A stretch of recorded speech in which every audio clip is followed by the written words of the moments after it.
या वो नौरीन साहिबा जो कह रही थी कि ये चश्मा चश्मा लिंक कैनाल से हम पानी निकालते हैं, ये चश्मा लिंक कैनाल या आपका जो है वो तौसा कैनाल जो दो थे, ये जो है वो फॉर ऑल टाइम्स नहीं थे।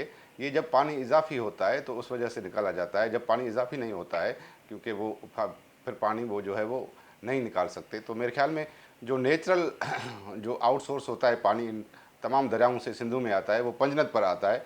वो तमाम 5 दरिया जो हैं चनाब, झेलम, रावी, सतलज, ब्यास, उसका पानी पंजनद पर आता है, वही नेचुरल कोर्स है। ये जो आर्टिफिशियल तरीके से जो है कैनाल निकाले गए हैं सिंधु से, इन्होंने ही जो है वो सारा जो है वो अफेक्ट किया है, सिंध को भी अफेक्ट किया है। और पंजाब और सिंध में जो इंटर प्रोविंशियल जो डिस्प्यूट्स हुए हैं, इनका रीज़न ही ये है कि जो है वो आप आर्टिफिशियली तौर पर जब पानी सिस्टम में नहीं होता, ये आप कैनाल से निकालते हैं।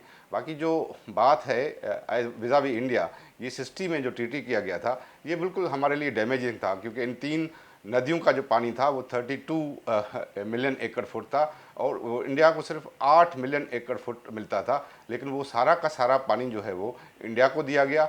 इस वजह से उसका पानी पर जो है वो जो दस्तरस थी इंडिया की, वो बढ़ गई 60 के बाद। और ये सोचा नहीं गया कि मुस्तकबिल में पानी कम हो सकता है। लेकिन $200 मिलियन की वजह से वर्ल्ड बैंक के उस वक्त जो है वो उनका राज था, उन्होंने जो है वो इनको इंडिया को, पाकिस्तान को जो है वो इंस्पायर किया कि जो आप डैम बनाएं। और डैम बनाने के चक्कर में बड़े बड़े डैम बन रहे थे वर्ल्ड में, बड़ी उसमें करप्शन होती थी। इस वजह से जनरल अयूब ने इन दरियाओं को जो है वो इंडिया को बेचा और पाकिस्तान को नाकाबिल तलाफ़ी नुकसान पहुंचाया। इस वजह से वाटर्स पर जो है वो इंडिया की दस्तरस हुई।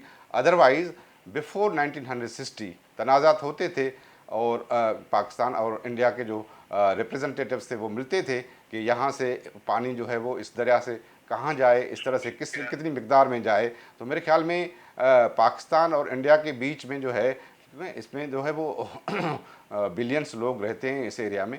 और इसमें अगर जो है वो आप आर्मिड कॉन्फ्लिक्ट और न्यूक्लियर कॉन्फ्लिक्ट की तरफ जाएंगे तो ये तो एरियाई खिताई जो है वो तबाह हो जाएगा। On both sides there should be recent. और इंडिया जो एग्रेशन कर रहा है वो यूनिलेटरल है और यूनिलेटरल बैरिस्टर सॉरी टू से मैंने टाइम बताया, एक लाइन में से मैं नौरीन पूछ लूँ, ये जो भी हमारे बैरिस्टर साहब कह रहे थे, सेनेटर भी हैं, बैरिस्टर भी हैं कि लेकिन कुछ लोग तो कहते हैं कि 60 के माहे के ज़रिए तो कम अज़ कम ये तो हुआ ना कि उन्होंने अगर हमने 3 दरिया उन्हें दे दिए और 2 ले लिए, तो इसीलिए हमने मंगला भी बना लिया और दूसरा डैम भी बना लिया। अब तो हम कालाबाग डैम का जो तरफ आते हैं तो एक अलग जिगरा चढ़ गया, लोग कहते हैं नहीं जी अगर वो बन जाता तो हमारा मसला हो जाता। स्पेसिफिक मुझे ज़रा नौरीन बता दें इस हवाले से। देखें जी, बात यह है कि हम तो जो लोग नेचर को समझते हैं या क्लाइमेट चेंज के एक्सपर्ट्स हैं, वो तो समझते हैं कि कोई भी डैम जो है वो दरिया की इकोसिस्टम को ख़राब करता है। और चाहे वो बड़ा हो या छोटा हो, उससे पानी के बहाव को जो कंट्रोल किया जाता है तो पूरी जो इकोसिस्टम है उससे तबाह होती है। मगर चूंकि पाकिस्तान एग्रीकल्चर बेस्ड था और पानी की ज़रूरत थी, अब ये फरमा रहे हैं कि इंडस बेसिन में 2 दरिया 3 दरिया बेच दिए गए।